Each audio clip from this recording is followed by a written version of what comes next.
2003년 4월 15일 오후 2시 강원도 인제군 외곽의 야산 자락에서 평범한 주민 박민수가 충격적인 발견을 하게 되었습니다. 산나무를 캐러 올라간 그는 불법 투기된 가전제품 더미를 발견했습니다. 온갖 폐기물들이 무질서하게 버려져 있는 가운데 낡은 흰색 냉장고 하나가 눈에 띄었습니다. 박민수는 처음에는 그냥 지나치려 했지만 냉장고 문 틈새로 새어나오는 이상한 냄새 때문에 걸음을 멈췄습니다. 호기심과 불안감이 교차하는 가운데 그는 조심스럽게 냉장고 문을 열었습니다. 그 순간 그가 목격한 것은 평생 잊을 수 없는 충격적인 장면이었습니다. 냉장고 안에는 한 남성이 웅크린 자세로 들어가 있었습니다. 시신의 상태는 심각했습니다. 얼굴 일부가 훼손되어 있었고 몸 곳곳에 상처 자국이 선명했습니다. 옷은 낡고 더러웠으며 신분을 확인할 수 있는 어떤 물건도 찾을 수 없었습니다. 박민수는 다리가 풀려 주저앉았고 떨리는 손으로 119에 신고했습니다. 곧이어 경찰과 구급대원들이 현장에 도착했습니다. 인제서 강력계 조재민 형사가 사건 담당자로 배정되었습니다. 현장을 둘러본 조재민은 이것이 단순한 사건이 아니라는 직감이 들었습니다. 냉장고 주변의 상황, 시신의 상태, 외진 곳에 버려진 정황 등 모든 것이 계획적인 범죄를 암시하고 있었습니다. 국가수팀이 도착하여 현장 감식을 시작했습니다. 냉장고 내부에서 혈흔과 머리카락, 그리고 미세한 섬유 조각들이 발견되었습니다. 하지만 2003년 당시의 과학수사 기술로는 한계가 있었습니다. DNA 분석 시설도 제한적이었고 데이터베이스도 충분히 구축되지 않은 상태였습니다. 시신은 부검을 위해 이송되었고 냉장고는 증거물로 압수되었습니다. 현장은 노란 테이프로 봉쇄되었지만 이미 많은 주민들이 몰려들어 소란이 일고 있었습니다. 조재민은 이 사건이 지역사회에 큰 파장을 일으킬 것이라는 것을 예감했습니다. 과연 누가, 왜 이런 끔찍한 일을 저질렀을까요? 사건 발생 다음 날부터 본격적인 수사가 시작되었습니다. 조재민 형사는 팀을 꾸려 다각도로 접근했습니다. 우선 시신의 신원 파악이 최우선 과제였습니다. 하지만 얼굴 훼손이 심해 유관 식별은 불가능했고 지문도 상태가 좋지 않아 대조에 어려움이 있었습니다. 국가수 김용호 법의학자의 부검 결과가 나왔습니다. 사망자는 30대에서 40대 사이의 남성으로 추정되며 사인은 흉부와 복부의 다수 자상으로 인한 출혈이었습니다. 사용된 흉기는 길이 15cm 정도의 날카로운 칼로 추정되지만 흉기는 발견되지 않았습니다. 사망 시점은 발견 시점으로부터 2에서 3주 전으로 추정되었습니다. 특이한 점은 시신의 치아 상태였습니다. 치과 치료 흔적이 거의 없어 장기간 치과를 이용하지 않았거나 경제적으로 어려운 처지에 있었을 가능성이 높았습니다. 또한 손톱과 손바닥의 굳은 살을 통해 육체 노동에 종사했을 것으로 추정되었습니다. 시신의 소지품을 조사한 결과 신분증은 물론 지갑이나 핸드폰 같은 개인용품이 전혀 없었습니다. 유일하게 발견된 것은 한쪽 운동화, 끊어진 시계줄, 그리고 바지 주머니에서 나온 성냥갑 하나뿐이었습니다. 성냥갑은 인제군 내 한 모텔의 것으로 확인되어 수사진은 즉시 해당 모텔을 방문했습니다. 모텔 사장은 그 성냥갑을 기억하지 못했습니다. 워낙 많은 손님이 드나드는 데다 성냥갑은 누구든 가져갈 수 있는 것이라 단서로서의 가치는 제한적이었습니다.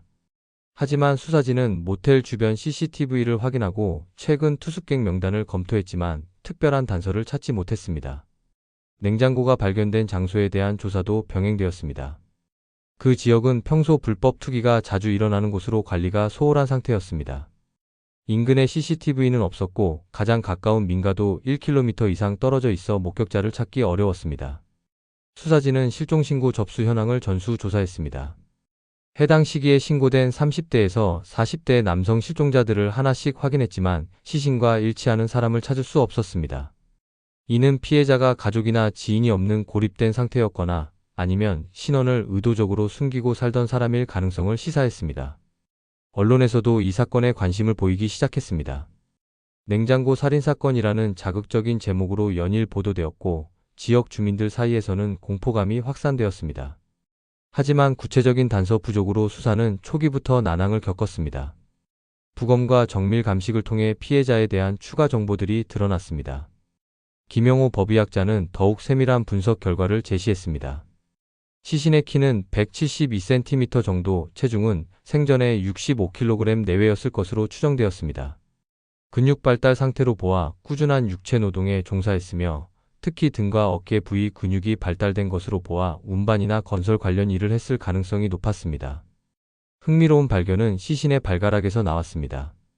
오른쪽 새끼발가락이 기형적으로 구부러져 있었는데 이는 선천적인 것이 아니라 외상으로 인한 것으로 판단되었습니다. 또한 왼쪽 어깨뼈에 오래된 골절 흔적이 있었는데 이는 10년 이상 전에 발생한 것으로 추정되었습니다. 더욱 중요한 단서는 피해자의 위장에서 발견되었습니다. 마지막 식사로 추정되는 내용물을 분석한 결과 일반적이지 않은 조합의 음식물이 발견되었습니다. 라면과 소주, 그리고 특이하게도 값비싼 한우고기 조각들이 함께 나왔습니다. 이는 피해자가 사망 직전에 누군가와 함께 식사했을 가능성을 시사했습니다. 조재민 형사는 이 단서를 바탕으로 인제군 일대의 한우 전문점들을 수소문하기 시작했습니다. 하지만 대부분의 식당에서는 3주 전의 손님을 기억하지 못했습니다. 다만 한 곳에서 흥미로운 증언을 들을 수 있었습니다. 읍내 한우집 사장이 3주 전쯤 이상한 손님 2명이 온 것을 기억한다고 했습니다. 그날 밤 늦게 30대로 보이는 남성 둘이 와서 한우를 시켜 먹었는데 한 명은 계속 두리번거리며 불안해하는 모습이었고 다른 한 명은 냉정하게 그를 달래는 모습이었다고 했습니다. 특히 불안해하던 남성은 발가락이 이상하게 구부러져 있어서 기억에 남는다고 했습니다. 이 증언은 피해자와 범인이 함께 마지막 식사를 했을 가능성을 뒷받침해 주었습니다. 시신의 옷가지에서도 중요한 단서가 발견되었습니다. 낡은 작업복 바지의 무릎 부분에서 특이한 페인트 흔적이 발견된 것입니다. 국가수 분석 결과 이는 일반적인 페인트가 아니라 선박용 특수 페인트로 확인되었습니다. 이는 피해자가 조선소나 선박 관련 업종에서 일했을 가능성을 시사했습니다. 하지만 인제군은 내륙 지역으로 조선소나 선박 관련 업체가 없었습니다. 수사진은 인근 지역으로 수사 범위를 확대했습니다. 가장 가까운 곳이 속초나 동해 지역이었는데 해당 지역 조선소들을 수소문한 결과 비슷한 시기에 실종된 근로자가 있다는 제보를 받았습니다. 속초의 한 소형 조선소에서 일하던 김모 씨가 3월 말경부터 무단결근 상태였다는 것입니다. 하지만 김모 씨는 일용직이었고 신분증이나 정확한 개인정보가 남아있지 않아 신원 확인에 어려움이 있었습니다. 다만 동료 근로자들의 증언에 따르면 그 역시 발가락이 구부러져 있었다고 했습니다. 이로써 피해자의 신원에 대한 윤곽이 조금씩 드러나기 시작했지만 여전히 확실한 신원 파악은 이루어지지 않았습니다. 더욱 중요한 것은 누가, 왜 그를 죽였는가 하는 문제였습니다. 수사의 새로운 돌파구를 찾기 위해 조재민 형사는 냉장고 자체에 주목했습니다. 범죄 현장에서 발견된 이 냉장고가 어디서 왔는지 추적하면 범인의 행적을 찾을 수 있을 것이라 판단했습니다.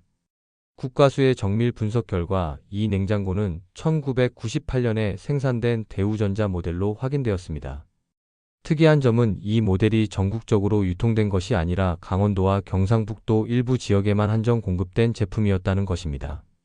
당시 지역 대리점의 요청에 의해 소량 생산되어 약 500대 정도만 판매된 희귀한 모델이었습니다. 이는 냉장고의 출처를 추적하는 데 유리한 조건이었습니다. 수사진은 대우전자 본사와 지역 대리점들을 접촉하여 판매 기록을 확인하기 시작했습니다. 하지만 5년이 지난 시점에서 모든 기록이 완벽하게 보존되어 있지는 않았습니다. 또한 중고 거래나 개인 간 매매를 통해 여러 번 소유자가 바뀌었을 가능성도 있어 추적이 쉽지 않았습니다. 다행히 인제군 내 전자제품 대리점에서 중요한 단서를 발견할 수 있었습니다. 해당 모델 냉장고를 2001년에 중고로 매입한 기록이 있었던 것입니다. 당시 매입자는 40대 남성으로 현금으로 거래했으며 신분증 사본만 남겨두고 갔다고 했습니다. 하지만 그 신분증이 위조된 것으로 판명되어 실제 매입자의 신원은 파악할 수 없었습니다. 대리점 사장의 증언에 따르면 그 남성은 평범해 보였지만 어딘지 어색한 면이 있었다고 했습니다. 말투가 사투리가 섞여 있었고 냉장고 상태를 꼼꼼히 확인하지 않고 성급하게 거래를 마무리하려 했다고 했습니다. 또한 배송을 거부하고 직접 가져가겠다며 트럭을 가져왔다고 했습니다. 이 증언을 바탕으로 수사진은 주변 트럭 대여 업체들을 수소문했습니다. 2001년 당시 해당 시기에 트럭을 대여한 기록들을 조사했지만 역시 시간이 많이 지나 정확한 기록을 찾기 어려웠습니다. 다만 한 업체에서 비슷한 시기에 신분증 없이 현금으로 트럭을 빌려간 사람이 있었다는 증언을 들을 수 있었습니다. 수사진은 또 다른 각도에서 접근했습니다. 냉장고 내부에서 발견된 특이한 흔적들을 분석한 것입니다. 내부 벽면에 특수한 테이프 자국이 있었는데 이는 일반 가정용이 아니라 의료용이나 실험실용으로 사용되는 특수 테이프였습니다. 이는 범인이 의료계나 연구기관과 연관이 있을 가능성을 시사했습니다. 하지만 인제군과 주변 지역에는 그런 특수 테이프를 사용하는 곳이 많지 않았습니다.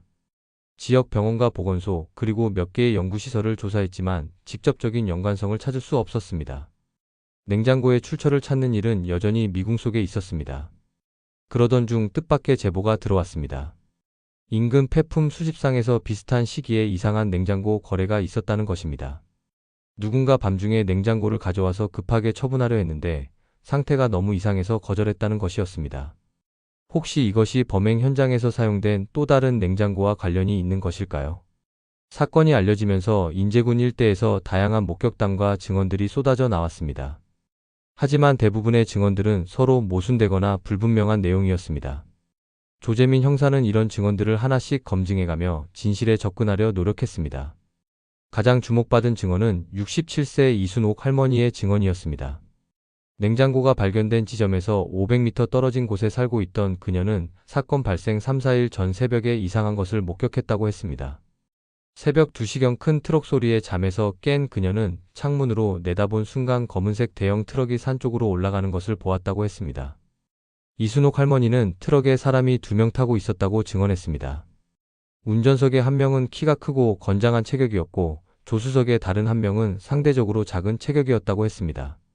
하지만 어둠 때문에 얼굴이나 정확한 특징은 식별할 수 없었다고 했습니다. 또 다른 증언자는 인근 24시간 편의점 사장이었습니다. 그는 사건 발생 일주일 전쯤 이상한 손님들이 왔었다고 기억했습니다. 새벽 3시경 남성 2명이 와서 삽과 비닐포장지, 그리고 소독용 알코올을 대량으로 구입했다고 했습니다. 당시에는 별다른 의심을 하지 않았지만 지금 생각해보니 수상했다고 했습니다. 하지만 편의점의 CCTV는 일주일마다 덮어쓰기가 되어 해당 시점의 영상은 남아있지 않았습니다. 또한 현금으로 결제했기 때문에 구매자의 신원을 확인할 방법도 없었습니다. 다만 그들이 타고 온 차량이 검은색 승용차였다는 기억은 있었습니다. 세 번째 증언은 지역 주민 김모 씨로부터 나왔습니다. 그는 냉장고 발견 지점 근처에서 한 달 전쯤부터 밤마다 이상한 소리를 들었다고 했습니다. 마치 무엇인가를 파거나 묻는 듯한 소리였다고 했습니다. 또한 며칠간은 타는 냄새도 났었다고 증언했습니다. 하지만 이 증언은 시간적으로 맞지 않는 부분이 있었습니다. 시신의 사망 추정 시점과 한 달이라는 기간 사이에 차이가 있었기 때문입니다. 또한 다른 인근 주민들은 그런 소리나 냄새를 맡지 못했다고 했습니다. 가장 구체적인 증언은 우연히 그 지역을 지나던 등산객으로부터 나왔습니다. 서울에서 온 40대 직장인 인근은 사건 발생 2주 전 일요일 오후에 그 일대를 지나다가 수상한 장면을 목격했다고 했습니다. 두 남성이 큰 물건을 옮기고 있었는데 그중 한 명이 계속 주변을 경계하고 있었다고 했습니다. 등산객은 당시 그들이 불법 투기를 하는 줄 알았지만 특별히 신고하지는 않았다고 했습니다. 하지만 냉장고 사건 소식을 듣고 혹시나 해서 신고했다고 했습니다. 그의 증언에 따르면 그들 중 한 명은 군인 같은 체격이었고 다른 한 명은 상대적으로 왜소했으며 계속 담배를 피우고 있었다고 했습니다. 이런 다양한 증언들을 종합해보면 범인이 최소 2명 이상이며 계획적으로 범행을 저지른 것으로 보였습니다. 하지만 증언자들마다 세부 사항이 다르고 시간대도 일치하지 않아 정확한 범행 과정을 재구성하기는 어려웠습니다. 수사진은 이런 증언들을 바탕으로 수사망을 좁혀나가려 했지만 결정적인 단서를 찾기는 쉽지 않았습니다. 사건 발생 한 달 후 수사가 교착 상태에 빠져있던 중 익명의 전화 한 통이 사건의 양상을 바꿔놓았습니다. 5월 20일 밤 10시경 인제소로 걸려온 전화였습니다. 목소리를 변조한 남성이 조심스럽게 말을 꺼냈습니다. 냉장고 속 시신과 관련된 정보를 가지고 있다는 것이었습니다. 제보자는 자신의 신원을 절대 밝힐 수 없다고 했습니다. 하지만 그 냉장고 속 사람이 조직 관련 인물이라고 귀띔해 주었습니다. 구체적으로는 말하지 않았지만 지역 조직폭력단과 연관이 있다는 암시를 했습니다.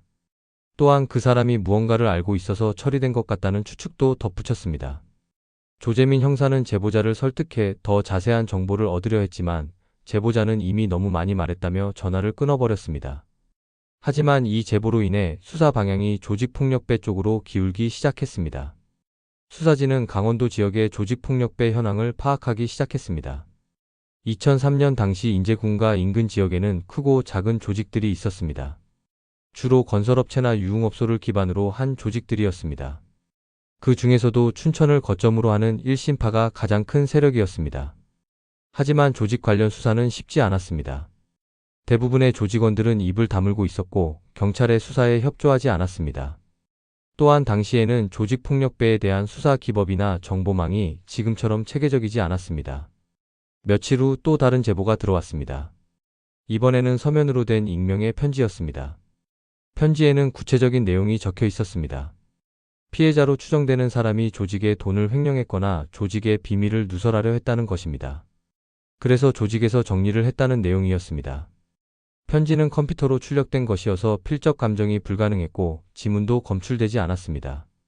하지만 편지지의 재질이나 인쇄 방식을 분석한 결과 일반 가정용 프린터가 아닌 업무용 프린터에서 출력된 것으로 확인되었습니다. 이는 제보자가 어떤 회사나 기관에 근무하는 사람일 가능성을 시사했습니다. 편지에는 더욱 구체적인 내용도 포함되어 있었습니다. 피해자가 1심파 조직원이었으며 조직의 자금을 관리하는 역할을 맡고 있었다는 것입니다. 하지만 최근 조직 내부에서 의심을 받기 시작했고 이를 눈치챈 그가 도망치려 했지만 결국 붙잡혔다는 내용이었습니다. 수사진은 이 정보를 바탕으로 1심파 조직에 대한 수사를 본격화했습니다. 하지만 조직의 핵심 인물들은 모두 알리바이가 확실했고 조직 관련자라는 증거를 찾을 수 없었습니다. 오히려 조직 측에서는 자신들과는 전혀 관계없는 일이라며 강하게 부인했습니다.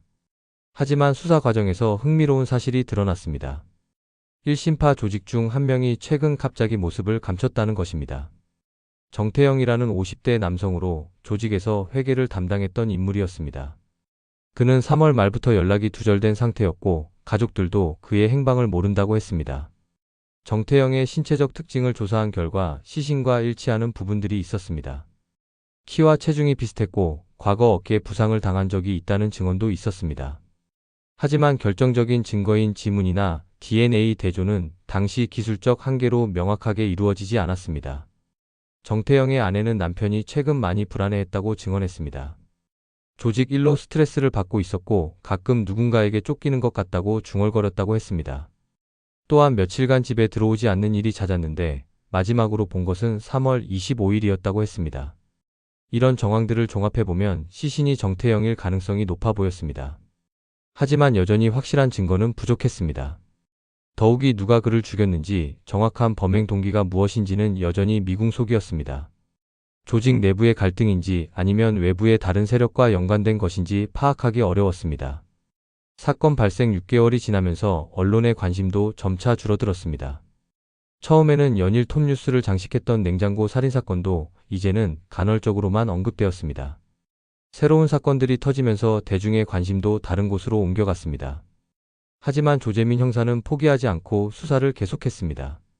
시간이 흐르면서 수사에 여러 가지 어려움이 생겼습니다. 목격자들의 기억이 희미해지기 시작했고 일부는 증언 내용을 바꾸기도 했습니다. 특히 이순옥 할머니는 처음 증언과 달리 트럭을 본 시간이 불분명하다고 말을 바꿨습니다. 나이가 많아 기억이 정확하지 않을 수 있다는 것이었습니다. 편의점 사장도 마찬가지였습니다. 처음에는 확신에 차서 증언했던 내용들이 점차 모호해졌습니다. 삽과 비닐을 산 사람들의 특징도 기억이 나지 않는다고 했습니다. 심지어 그런 구매가 정말 있었는지도 확실하지 않다고 말을 바꿨습니다. 과학수사 분야에서도 한계가 드러났습니다. 2003년 당시의 DNA 분석 기술로는 부분적으로 훼손된 시신에서 완전한 유전자 정보를 추출하기 어려웠습니다. 특히 정태영의 가족들로부터 얻은 참조 샘플과의 대조에서도 명확한 일치를 확인하기 어려웠습니다. 조직폭력배 쪽 수사도 벽에 부딪혔습니다. 1심파 조직원들은 한결같이 정태영을 모른다고 했습니다. 심지어 그가 조직원이었다는 것조차 부인했습니다. 정태영의 가족들도 남편이 조직과 연루되어 있다는 것을 알고 있었지만 구체적인 내용은 모른다고 했습니다. 익명의 제보자들도 더 이상 연락해오지 않았습니다. 수사진은 제보자들의 신원을 파악하려 노력했지만 실패했습니다. 전화 추적도 공중전화나 선불폰을 사용해 불가능했고 편지의 출처도 찾을 수 없었습니다. 물적 증거면에서도 새로운 발견은 없었습니다. 냉장고에서 추출한 지문들 중 피해자가 아닌 다른 사람의 것들이 몇 개 발견되었지만 당시 지문 데이터베이스가 부족해 신원을 확인할 수 없었습니다. 또한 DNA 샘플들도 오염되거나 양이 부족해 정밀 분석이 어려웠습니다. 1년이 지나면서 사건은 사실상 미제 상태로 분류되었습니다. 인제서에서는 다른 사건들이 계속 발생했고 조재민 형사도 다른 사건들을 담당해야 했습니다. 냉장고 사건 전담팀은 해체되었고 사건 파일은 미제 사건함에 보관되었습니다. 지역 주민들도 점차 이 사건을 잊어가기 시작했습니다. 새로운 주민들이 이사 오면서 사건을 모르는 사람들이 늘어났습니다. 냉장고가 발견되었던 그 장소도 이제는 풀이 무성하게 자라 흔적을 찾기 어려웠습니다. 언론에서도 이 사건은 더 이상 주목받지 못했습니다. 때때로 미제 사건 특집이나 추적 프로그램에서 언급되기는 했지만 새로운 단서나 진전은 없었습니다. 사건은 서서히 사람들의 기억 속에서 잊혀져 갔습니다. 하지만 조재민 형사만은 이 사건을 완전히 포기하지 않았습니다. 다른 사건을 담당하면서도 틈틈이 냉장고 사건 자료를 들여다봤습니다. 혹시 놓친 단서는 없는지, 새로운 관점에서 접근할 방법은 없는지 고민했습니다. 그에게 이 사건은 단순한 업무가 아니라 개인적인 숙제가 되어 있었습니다. 20년이 넘게 흘렀습니다. 2025년 현재 인제군의 냉장고 살인사건을 기억하는 사람은 많지 않습니다. 당시 사건을 담당했던 조재민 형사는 정년퇴직했고 목격자들 중 일부는 세상을 떠났습니다. 사건 현장이었던 그 야산은 이제 펜션과 캠핑장들로 개발되어 옛 모습을 찾을 수 없습니다. 조재민 전 형사는 퇴직 후에도 이 사건을 잊지 못했습니다. 그는 개인적으로 사건을 재조사해 보려 했지만 이미 너무 많은 시간이 흐른 후였습니다. 당시 증거물들은 보관 기한이 지나 대부분 폐기되었고 관련자들의 기억도 희미해진 상태였습니다. 그래도 그는 포기하지 않았습니다. 현대에 발달된 과학수사 기법으로 다시 조사해 볼 수 있을 것이라 생각했습니다.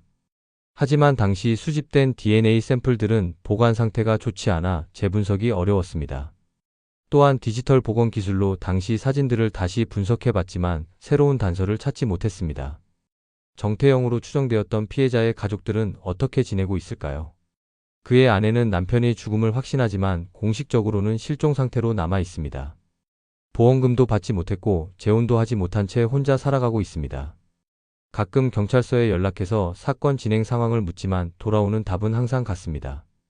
1심판은 2010년경 대규모 수사로 해체되었습니다. 핵심 인물들은 대부분 구속되거나 전향했습니다. 하지만 그들 중 누구도 냉장고 사건에 대해 언급하지 않았습니다. 진짜 모르는 것인지 아니면 끝까지 비밀을 지키려는 것인지 알 수 없습니다. 익명의 제보자들은 누구였을까요? 그들이 제공한 정보가 사실이었을까요? 아니면 수사를 교란하려는 허위 정보였을까요? 이 역시 영원한 수수께끼로 남아 있습니다. 제보자들의 진짜 의도와 신원은 아무도 모릅니다. 현재 그 사건은 경찰청의 미제 사건 데이터베이스에 여전히 등록되어 있습니다.